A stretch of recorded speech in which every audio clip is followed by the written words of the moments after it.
ত্রিশঙ্কু নামে একদা একজন ইক্ষ্বাকু বংশীয় রাজা ছিলেন, যিনি রামের পূর্বসূরি রাজা হরিশ্চন্দ্রের পিতা।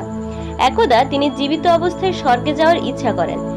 তিনি তাদের কুলগুরু বশিষ্ঠের কাছে যান সাহায্য প্রার্থনা করে। বশিষ্ঠ এই প্রস্তাবে রাজি হন না, কারণ এটা সর্বতোভাবেই আইন বিরুদ্ধ। কিন্তু ত্রিশঙ্কু তথা সত্যব্রত তো মনস্থ করেই ফেলেছিলেন।